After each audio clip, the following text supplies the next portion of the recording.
Come on, let's piece your quilt backing together. Arguably one of my least favorite things about quilting. I know you always say binding. I don't actually mind binding that bad, but I hate piecing together my quilt backing. Now, if you have not stumbled your way into quilt wide backs, go find your way there. You can check out the main menu on our website. Wide backs, they're 108 inches wide and you don't have to piece your backing. But every now and then you find a fabric you just love, you have to have it. I do this all the time. And you're gonna have to piece your backing together. Now, normally I like to find something really low volume, teeny tiny little prints like florals or little micro polka dots, and no one's going to notice how you pieced it. Maybe even like a really busy teeny tiny floral, no one's gonna see that. Every now and then your daughter wants a holiday project and she picks something like this that needs to be pieced.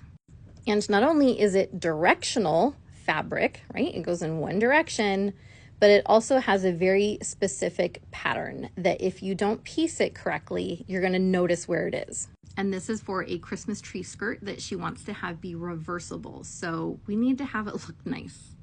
Here's what we're gonna do. Take one of your pieces and fold it over. I followed this little ledge right here with the stars, and it was like half of a Christmas tree. That way I would be able to easily match it. Then get yourself any basic glue stick. Okay, this is from Amazon. I get them from Walmart, I get them from Office Depot, any basic glue stick. I say this in every video that I talk about glue basting in, and nobody believes me, okay? This is not going to gunk up your needle. It will not mess up your machine. You are fine. Got it? Okay, now also, don't use an old one. It's not gonna work well. Get a new fresh one. Put some glue stick on there. Then perfectly match it up to the pattern and then heat set it with an iron. You don't need forever, just give it a couple good passes. Okay, don't touch it. Let it breathe just a little bit, okay? Then we're gonna open it up and you are going to sew stitch in a ditch along this line that you ironed.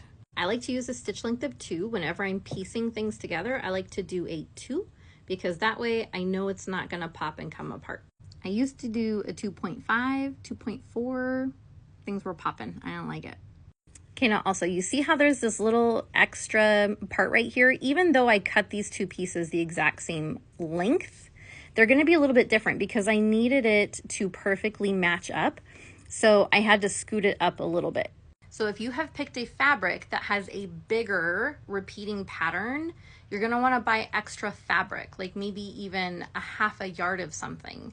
So if you have like a really big floral, like Tulip Pink has some really big florals, for instance, you're gonna have to scoot it up so that it perfectly matches that floral and you don't see where you've pieced things together. So just be mindful as you're buying fabric and you might need to get a little extra. See all this extra? I don't like this. I don't like piecing it. All right, so just sew right down that line. All right, now we're all sewn. Looks beautiful. Now we can trim this off at 1/4 inch. Now sometimes I go a little bit bigger, like 3/8 or a half even, but you know, just get the selvage off of there. Pieced backing where? I mean, okay, you can see a little bit of a line there, but at least the pattern is matching up. And so it'll kind of look like a row of Christmas trees and it will blend in with all of the rest. It's not a big deal. Okay, good skill to have, but now go check out our wide back so that you don't have to do that.